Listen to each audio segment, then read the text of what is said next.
I always have this book nearby because it will be needed when I'm reading novels, poems, or dramatic plays, art generally. And literature is full of symbols, and if you have this book, you will understand it much better.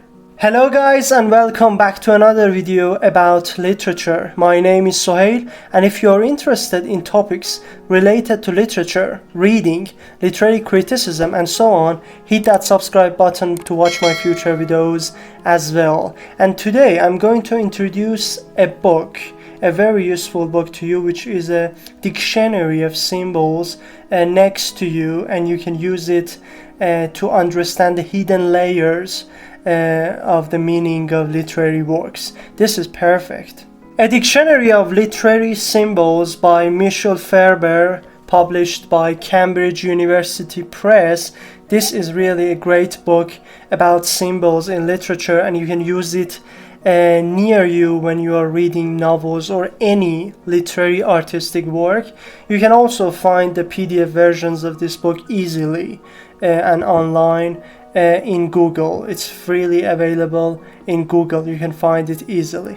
What is special about this book is that there are too many details about these symbols, and the writer explains and illustrates these symbols that we all frequently encounter in literature. For example, the rose, the moon, the gold, the sun, the swan, and so on. And he gives lots of and hundreds of cross-references and quotations, making this book a great collection of values.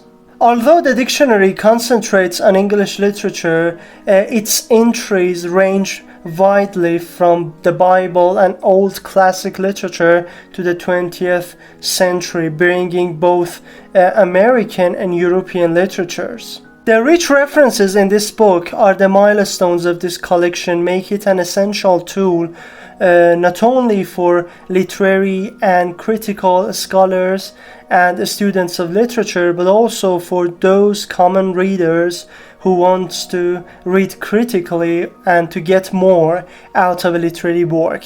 This can help them very much. The writer of this book, Michel Ferber, in the introduction part explains and criticizes other dictionaries of symbols, and he said that some of them are limited and some of them are no longer useful, and he tries his best to create a collection, to gather a collection of good symbols and useful symbols here completely with references and quotations to be useful for students and scholars of literature. And I think personally that he did a great job and he was successful, because this collection is very valuable and I love it, because I read this near 2 times and I learned from it many things and many symbols, and I criticized many works of literature by the use of this book. When I first saw this book on the bookshelves of a bookstore I usually visit, at first I didn't care that much about it, but then after a couple of minutes I returned and said that, come on, let's take a look at this one to see how it goes. And when I opened this, I was impressed, really. I was impressed not only by the explanations, quotations, references, and too much details it contains, but also by the number of symbols and the variety of symbols selected by Michel Ferber. And this was a great collection of symbols, and without hesitations I bought this. If you want to use this book, you can use it like a dictionary. I mean, you refer to it whenever you want it and whenever you want to look up a symbol and to see what it means. But you can use also my approach of reading this book. When I bought this book, I read it totally one time, and also I took notes for my later reviews. And later on in my other readings, I will use it again like a dictionary, and I will refer to it to see what it means, what, for example, the sun means, and what are the references and what are the different meanings of sun as a symbol in literary works. So I recommend you really to read this one first of all totally as a complete and separate book to enhance the knowledge of your symbols, and this really can help you to increase your knowledge of symbols, especially if you are a student of English literature, especially a student of literature, not only English literature but other languages. This is very helpful.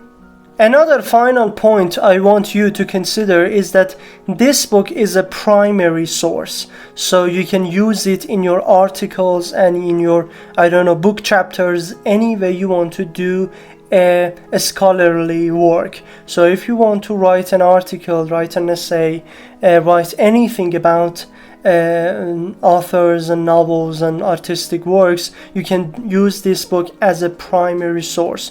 So this can be a great choice for students and scholars in English literature and other literatures as well. This is a primary source and you can use it perfectly for your articles and growing your a range of wide references in your final parts of articles. So this is a kind of a recommendation for those of you who are a university student, you want to grow your number of works, number of articles, and so on. So this can be a primary source, a great primary source in the case of symbols. Well, this is the end of this short video, and I just wanted to let you know that there is a collection, a great collection of symbols you can have in your nearby, and this can help you to get more out of novels, poems, short stories, dramatic plays, and so on.